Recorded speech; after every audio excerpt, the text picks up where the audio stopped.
Hi everyone, hope you're doing well. This will be a quick lecture on Hamiltonian formalism in classical mechanics.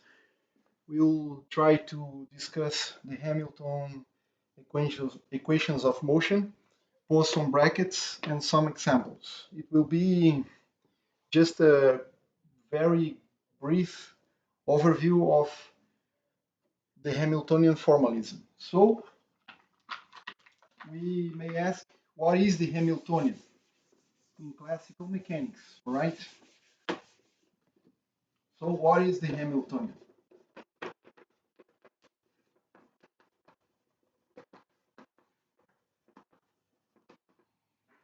It has a huge importance in quantum mechanics, but also it is a general formulation of classical mechanics. And the Hamiltonian corresponds, it is a function of some variables. Usually they use a Q for uh, position coordinates and P for momentum coordinates. It can be vectors here, but I'll use just a single dimension for space for the sake of simplicity in the demonstrations here. So the Hamiltonian is a function, a real function. It's important. H is a real function in classical mechanics.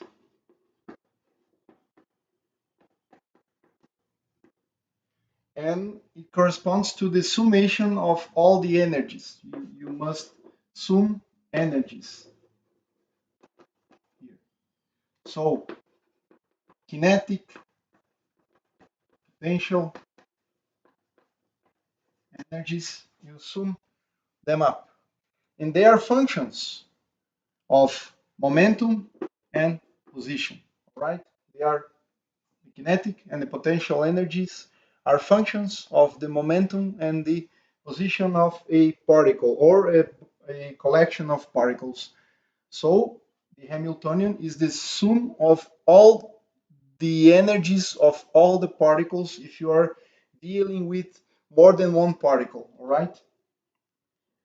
So let's consider for a single particle. So you have, for a collection of particles, the Hamiltonian is a function of P1, P2, 3, and so on, P1, P2, and so on, right? For a collection of particles. But now consider one particle. So you'll have the Hamiltonian as a function of Q and P. And this is a function of time, position of the particle, and the momentum of the particle. They are functions of time. You can use an X for the position, it's just a single partial dimension here.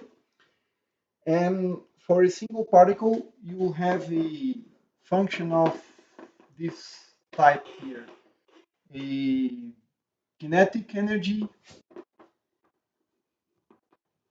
plus a potential energy. Usually, this is a function only of momentum, and this is usually a function only of position. But there are more general situations where the potential energy can depend on velocities or momentum of particle.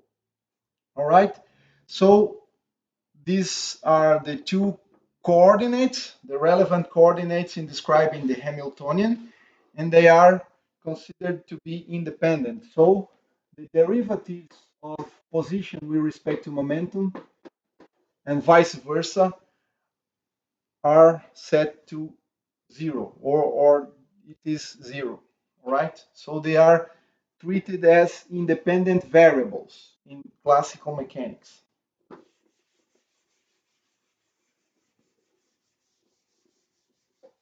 Let us take a a particular example, a classical particle, a non-relativistic classical particle.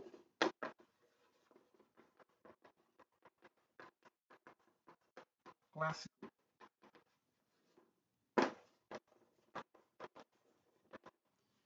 The Hamiltonian for this situation will be given by the kinetic term p squared over 2 times the mass of the particle over 2m plus a potential energy which is a function just of the position of the particle. Q and P are said to be canonical variables, and they are independent of each other. All right? So, if a particle is in a gravitational field, usually the potential energy near the surface of the Earth, it will be given by mg and the height measured from the ground. This is the Q here, all right? So it's a possibility. Or for a harmonic oscillator,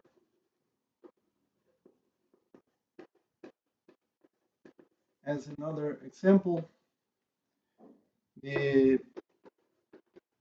potential energy will be just a constant, a spring constant here, multiplied by Q squared, all right? This is just the potential energy of a spring in a harmonic oscillator. A mass spring system without attenuation is just corresponds to the harmonic oscillator. All right, so there are a few examples here, and usually you have kinetic term and the potential term. The Hamiltonian corresponds to the summation of all the energies of the system.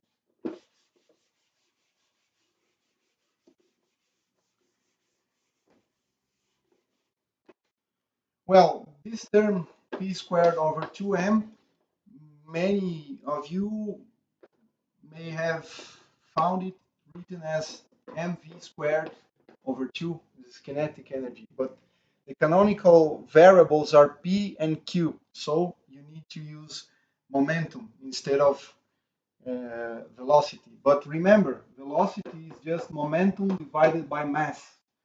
So if you plug in momentum divided by mass and square that value divided by 2 here, because it's the definition of kinetic energy for a non-relativistic particle, you will find m here divided by m squared here, so momentum squared divided by 2m, so this is the equality here, all right?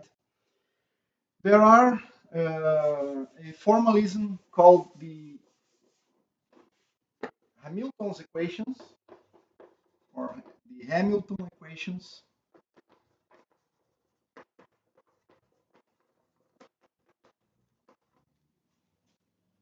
And in this formalism, you may obtain the equations of motion by this procedure.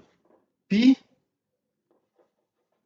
with a dot above it, it corresponds to the time derivative, corresponds to the negative of the Hamiltonian derivative, the partial derivative, because the Hamiltonian depends on Q and P, all right? This is a partial derivative with respect to the position, all right? So the momentum dynamics, the time derivative of momentum corresponds to the negative of the spatial derivatives of the Hamiltonian.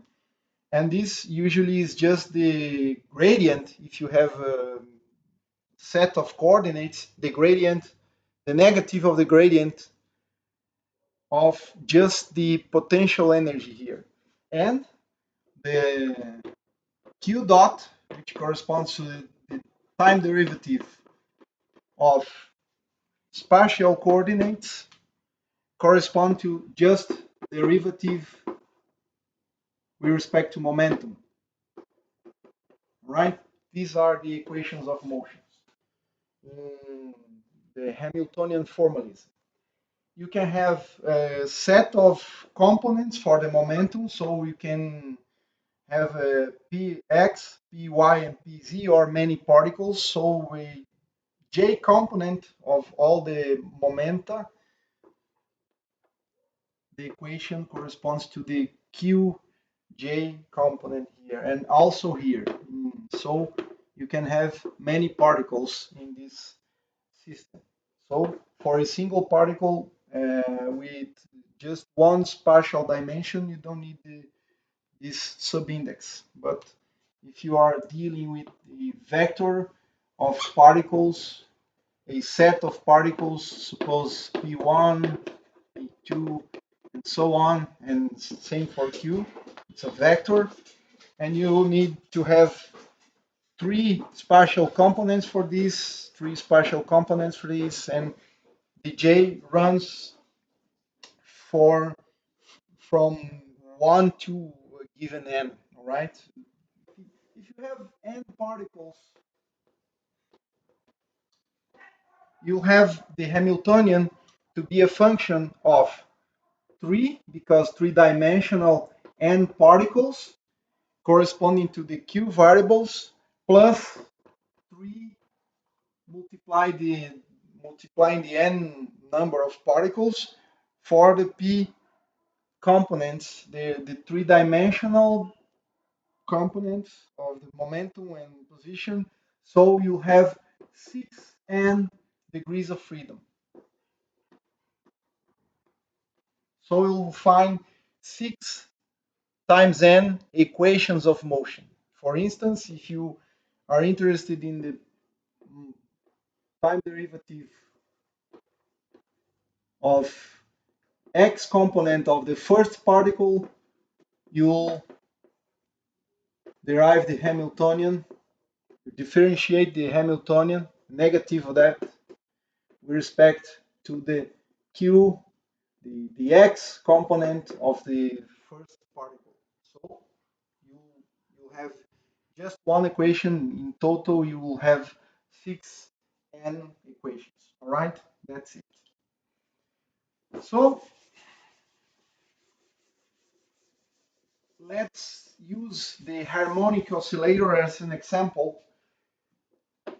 Age of q, and I'll use x here because it's more intuitive usually. So the position and momentum of a particle, it would correspond to just a spring here. So it has a spring constant k and a mass here, a mass m. If you just insert an impulse here, it will oscillate. It doesn't have damping, so it will oscillate forever with a frequency, which is a characteristic frequency, a resonance frequency. So you have p squared divided by twice the mass plus the spring constant. You can put a half here just to make equations more symmetric, say, and x squared here. Usually this constant k is written in terms of the mass as m and the resonant frequency squared, because the resonant frequency you can show it corresponds to the square root of the spring constant divided by mass in a single dimension here. So we can find equations of motion. Dx dt is the velocity of this point particle here, which has a mass m. Dx dt corresponds to the derivative of the Hamiltonian with respect to p. So if you derive this thing, x is independent of momentum, the position is independent of the momentum, you'll find the momentum divided by mass, but this is just what we call the velocity of the particle. That's right, the time derivative of position is the velocity, all right? And the other equation is the derivative or the differentiation of the momentum with respect to time. We know from Newton's law, second law, it is the force. And in this case, you need to derive the Hamiltonian with respect to the position, and it will give you minus the spring constant multiplying the position. That's the spring force. It's a force produced by a spring. If you elongate the spring, it will have a restoring component of forces. So this is the equation of motion for a harmonic oscillator. This is a simple example, and it's very important in quantum mechanics. The harmonic oscillator plays a very distinguished position in quantum mechanical theories. All right, so you can find the equations of motion in any system using Hamilton's equations. The advantage of the Hamiltonian formalism is that it can be generalized to any theory. It's not dependent on a specific theory. Newton's laws of motion are non-relativistic laws, but Hamiltonians, you can write down a Hamiltonian for a relativistic particle or whatever theory you want to build. So it's very, very general theory. All right. There is another important thing which is called the Poisson brackets.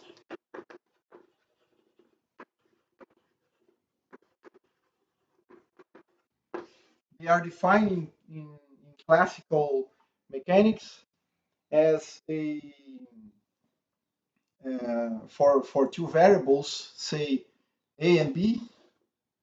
I'll put this thing, suppose two functions of momentum and position, two functions, A and B. It is like a commutator, but in this thing, you just calculate the derivative of A with respect to Q, the derivative of B with respect to P, minus dB dq, dq, dA, dP. So it's a, a bracket, a Poisson bracket, all right? If your functions are just Q and P, or position and momentum, if you plug in here Q and P, you'll find out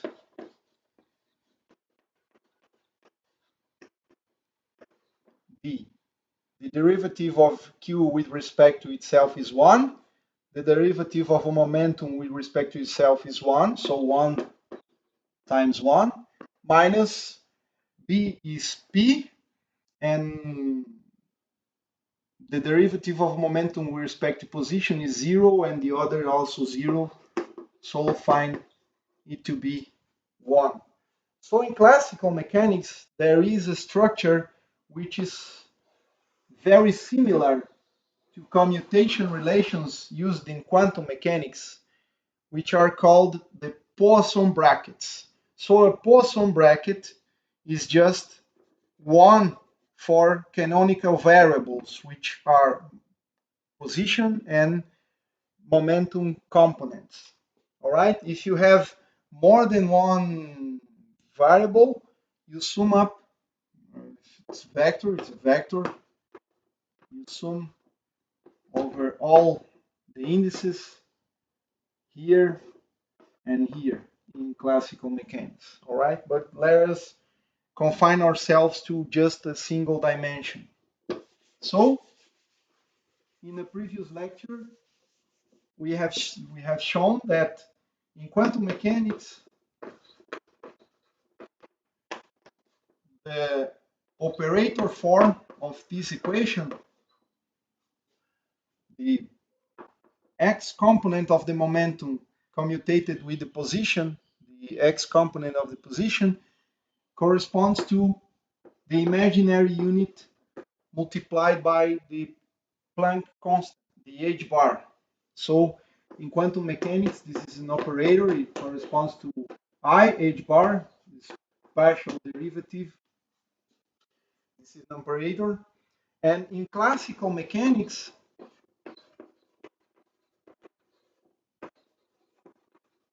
using Poisson brackets, position, which is just a function commutated with momentum, is just 1, a real number. So, but here you need to calculate the derivatives, and it was Dirac, I guess, Dirac,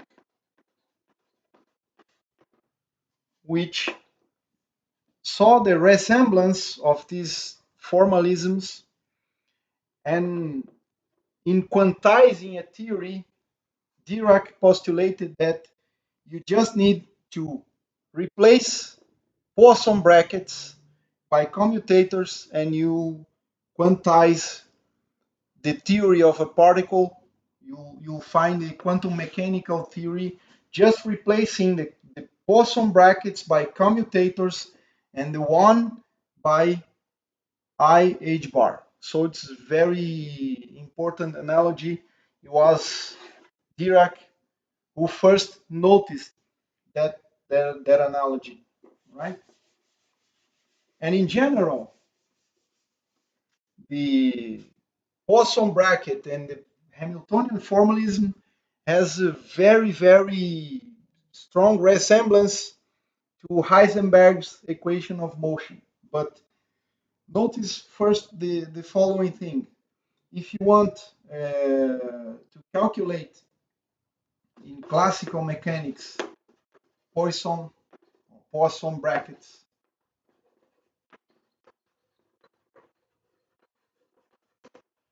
of position with the Hamiltonian, which is a function of Q and P, you need to calculate the derivative of the first operator with respect to position, the derivative of the second operator with respect to momentum, minus the derivative of the first operator, which is Q here, with respect to momentum, and the derivative of the second one with respect to position. As a matter of fact, you can keep the order of derivatives, so Q and P, and change the order of the functions here. But notice that this is 0 because they are independent variables, and this is 1 because it is the derivative of a function with respect to itself. So if you do that, you find the derivative of the Hamiltonian with respect to momentum. And this is just from Hamilton's equations, the derivative of position with respect to time. So it's the velocity of the particle. And in this case, you can do the same, plugging in here the momentum. You'll find minus the derivative of the Hamiltonian with respect to position. You'll find that for any general operator in classical mechanics,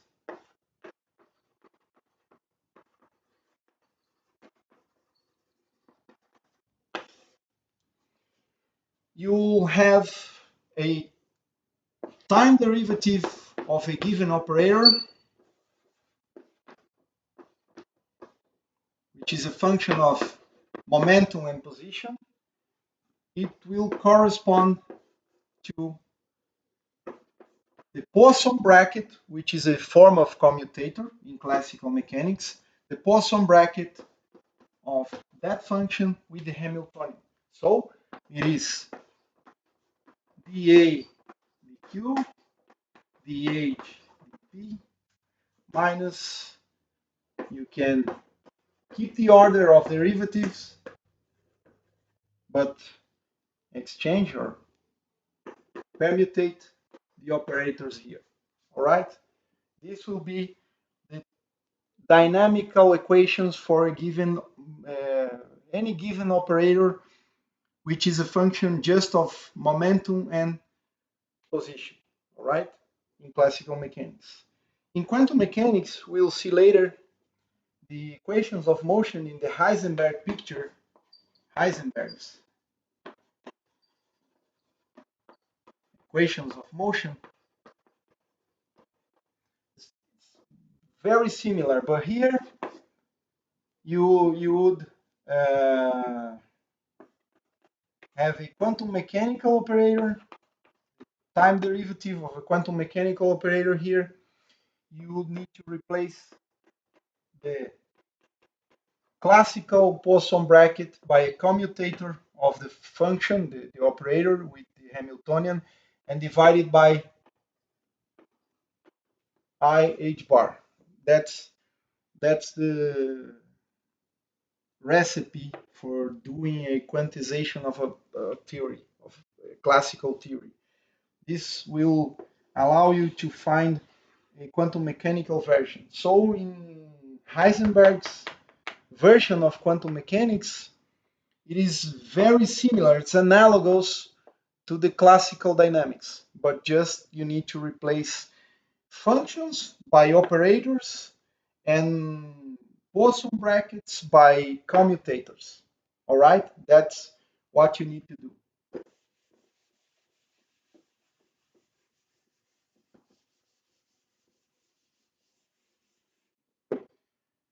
Um, so that's it from the classical mechanics. What we need is the Hamiltonian. It's an important object, the sum of the energies. For a harmonic oscillator, it will be this thing as we talked previously. And if you want to quantize a harmonic oscillator, you need to replace, I'm anticipating that you need to replace functions by operators, and this operator here will be given by I h bar, the partial derivative with respect to x. We are talking about just a single partial dimension here. And Poisson brackets here by commutators here. This is a real function here in classical mechanics, real function. It's related to energy. Energy is a real number in classical mechanics. So in quantum mechanics, this operator corresponding to a measurement of the energy, which is the Hamiltonian needs to be Hermitian. So it is self-adjoint, which means the transpose conjugated of the Hamiltonian is itself, corresponds to itself, because the eigenvalues here need to be real. They are all real. If a classical function is real, the operator must be Hermitian. That's it. Talk a little more later. So that's it for now.